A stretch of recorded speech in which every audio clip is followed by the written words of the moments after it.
CRD Mafranya, au district de Tonkoya, CRD Alasoya, dans la préfecture de Folkaria. Cet ouvrage que nous inaugurons aujourd'hui permettra désormais le trafic des gros engins de Winning Consortium Soumandou Rail en contournant la route communautaire de Sengeling à Mafranya et contribuera au développement des infrastructures routières dans la préfecture. L'événement qui nous réunit à cet instant est une opportunité socio-économique consacrée à l'inauguration du pont de Yindi qui facilitera le flux de la population et des biens. Permettez-moi de vous réaffirmer notre totale adhésion aux idéaux du CNRD, à sa tête, colonel Mamadi Doumbouya, président du CNRD, commandant en chef des forces armées, président de la transition, chef de l'État. 今天是五一国庆的劳动节，我们怀着激动的心情。 Nous sommes ravis d'être ici aujourd'hui en cette journée internationale des travailleurs pour célébrer l'inauguration du pont de la route d'accès au PK11 du chemin de fer du projet Simandou, sous le leadership du gouvernement guinéen et avec une forte volonté et un grand dévouement. WCS vient d'achever la construction de ce pont prêt à être mis en service, démontrant ainsi notre détermination de développer le projet Simandou. Depuis la relance du projet Simandou en mars 2023, et ce, malgré les conditions de financement serrées, WCS a mis tout en œuvre pour poursuivre ses travaux critiques, notamment les ponts de la rivière Mankoudou. Les infrastructures au-dessus de la rivière Mankoudou est constituée de deux ponts distincts, l'un pour la route d'accès, l'autre pour l'axe ferroviaire. La mise en service de ce pont pose une base solide pour l'achèvement complet de toutes les routes d'accès du chemin de fer. Le projet Simandou est un projet d'importance économique stratégique. Son développement est une priorité nationale et il contribuera incontestablement au développement et à la construction d'un corridor économique transguinéen, selon les mots de son Excellence, Monsieur le Président de la République, le colonel Mamadi Doumbouya. La finalisation des annexes techniques se poursuivra. Le comité stratégique va continuer à apporter son aide aux partenaires industriels Winning Consortium Simandou et Rio Tinto Simfer pour une convergence de leurs intérêts respectifs. Ce travail va se poursuivre.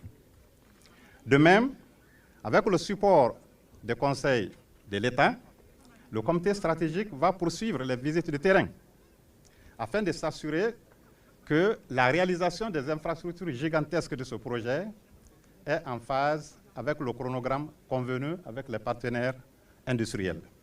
C'est le lieu pour moi de rassurer les partenaires que l'administration Doumbouya, le gouvernement Goumou et l'administration minière que j'ai l'insigne honneur de diriger continueront sans coup férir à apporter le soutien sans faille en vue de la totale réalisation de ce projet.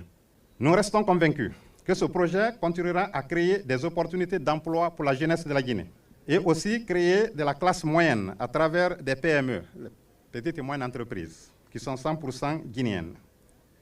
Ce projet permettra enfin au transfert du savoir, du savoir-faire et de la technologie.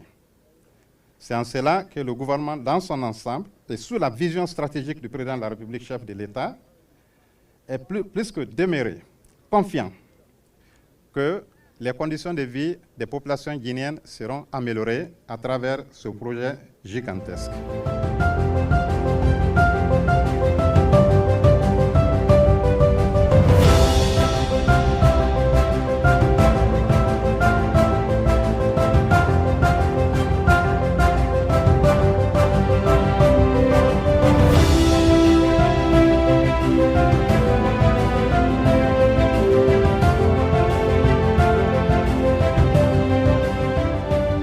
C'est dans la continuité un peu de la relance de ce projet qui a été fait le 18 mars dernier sous le leadership de son Excellence le colonel Mamadi Doumbouya.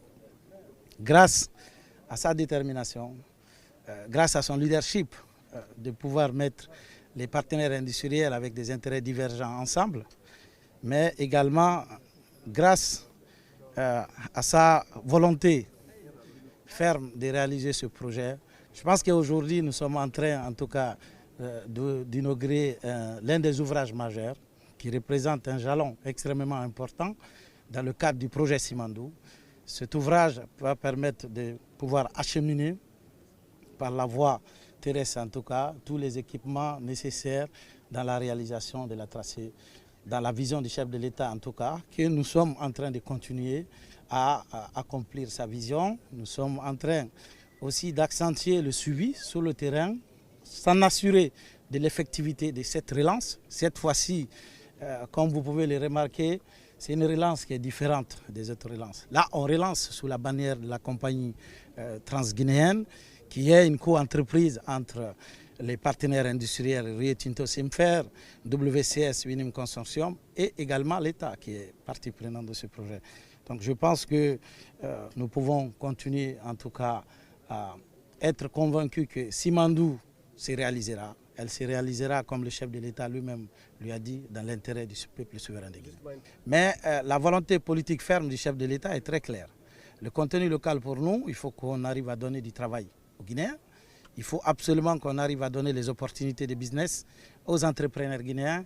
Et il faut que, grâce à ce projet gigantesque, nous puissions faire de la formation la clé, en tout cas de la réussite du projet, pour le transfert de technologies et de compétences. Le pont sur lequel nous sommes arrêtés, qui fait objet de cette cérémonie, est la preuve éloquente de la traduction du rêve en réalité. Et à gauche, les pieux que vous voyez de l'autre côté, c'est l'infrastructure de base sur laquelle le chemin de fer va passer. Ça, c'est une route d'accès qui va désenclaver l'ensemble du corridor. Et ma présence dans le projet est de s'assurer que ce projet sera réalisé en ligne avec les objectifs du chef de l'État, c'est-à-dire que ce projet soit un catalyseur pour le développement de l'ensemble de l'économie nationale. Il faut situer cette inauguration dans un contexte. Le contexte est lié d'abord à la visite du comité stratégique à Shanghai, qui a permis de baliser la relance des activités sur le terrain, ce qui fut réalisé grâce à l'implication personnelle du chef de l'État. Et quand on parle de relance d'un chantier, on parle forcément de relance de l'économie. Et c'est en cela, dans le cadre du plan de relance de l'économie guinéenne, le projet Simandou est un multiplicateur majeur en tant qu'infrastructure de soutien à la croissance économique. 15 milliards de dollars, c'est presque le PIB de la Guinée.